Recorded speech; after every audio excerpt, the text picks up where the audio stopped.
Fall classes for UT students don't start until August the 26th, but a new report is out on how the spring semester ended. The pro-Palestinian anti-Israel protest on campus back in April is the focus of the report. State troopers and Austin police assisted in dispersing a group that had set up a barricade on the South Lawn.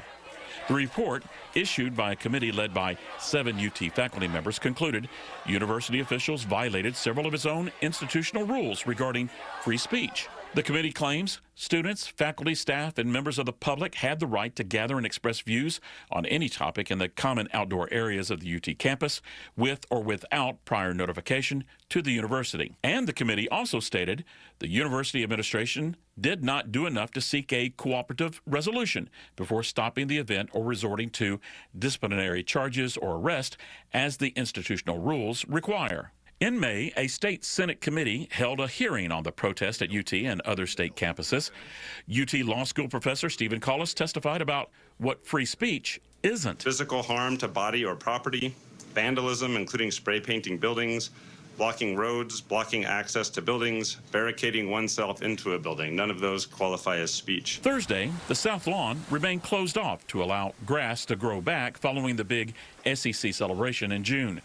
And administrators in the clock tower remained steadfast in how they handled the protest in April.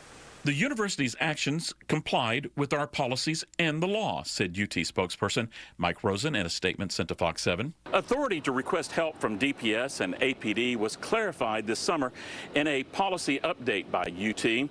It was pointed out that the school has always had the ability to call in mutual aid. Images of items confiscated and provided to Fox 7 show there was a clear risk for escalation. This is a gun taken from a San Marcos man who had it on campus during the protest, which is a violation of state law.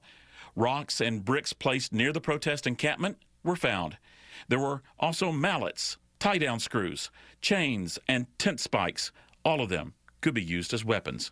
Plywood shields with pipe handles, as well as steel cables to reinforce protest barricades, were brought on campus by protesters. In the UT statement, it was noted constitutional rights to free speech of all individuals will be supported on campus, but rules will be enforced with due process, along with the additional warning of holding students, faculty, staff, and visitors accountable. Liberal arts teacher Rich Heyman says he was fired after being arrested for interfering with police during the protest.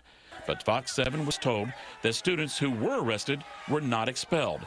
Reportedly, many were given deferred suspensions that said any violation of school policy in the future would result in stiffer penalties.